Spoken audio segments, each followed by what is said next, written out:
Welcome back to Ride JBI. I'm JB. This is my coworker Anthony, and this is our riding spot breakdown. We're going to give you tips on what JBI spec suspension we'd recommend, and then also what type of tire we'd recommend.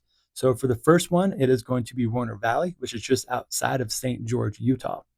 We recently spent some time there riding, and with the experience that we picked up riding, we decided that 3 different JBI spec settings would be optimal for riding out there. So depending on exactly how you like to ride and what your preference is, let's go through those top 3. And I'm going to go from stiffest setting to our softest setting. Would be our JBI soft moto / off-road. This is going to be much more geared towards the type of riders that like to go fast. So that's you looking for the whoop sections and wanting to go those 4th and 5th gear speeds, and also go and hit the sand washes and the sand sections that are in that sand hollow area. Now, this will still work well for some of the more tighter and technical areas, but by no means will it be as comfortable as our softer settings. So again, this is where as a rider, you focus on the frequency at what type of terrain you like to ride at. Because what we picked up on is Warner Valley has a good variety, but as I've learned, a lot of riders tend to favor certain styles of riding more than others. So again, if you find yourself to be more of a speed demon, like in a haul ass, pound whoops, go fast, then our soft moto / off-road setting is going to be very ideal for you. If you like to do more variety of that, still smash and whoops, but also go find some more of the technical spots of it where there's some good hill climbs, let's say rocky areas as well. You're going to want our Floyd single track spec. That setting is going to be very adjustable. That's something tuned pretty stiff via the clickers and also pretty soft as well. So that way, when you are riding more technical stuff, your bike is a lot more comfortable. It's not bouncing around as much.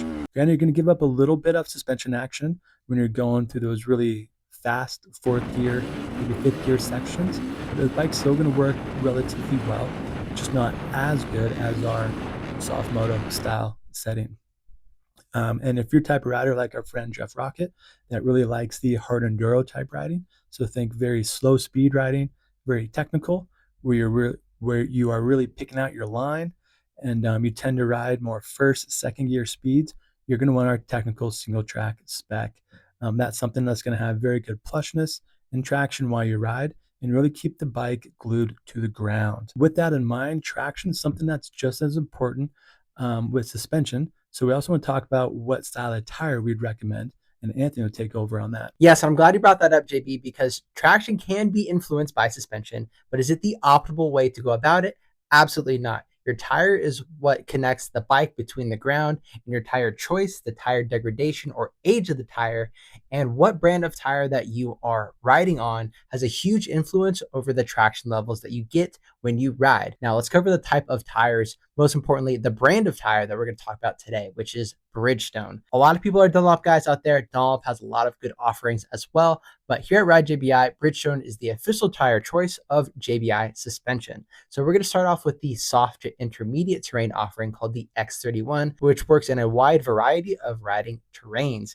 Now, the X31 is their soft to intermediate offering. So if you're riding in sand or even prepped dirt, it's a little bit wet, or just softer type of riding, that tire is going to work well there. But as the course of the day goes on, let's say temperatures rise, the track or the type of terrain that you are riding at starts to dry out, the X31 is also going to do a good job of providing grip in those type of terrains as well. Now, out back, they do offer the X31R as well. That is a full knobby tire, so it's not a scoop tire. Now, another tire that we want to talk about is the X10. Now, they do make a front and rear version of this, but when we rode at Warner Valley, I rode the X31 front and the X10 rear. Now, the X10 is a sand and or mud tire, is what Bridgestone calls it, but it is a full hybrid tire, in my opinion. It has a scoop characteristic to it, as the center knob and side knobs have a more of a wave style to it rather than a traditional knobby, but it is not one knobby scoop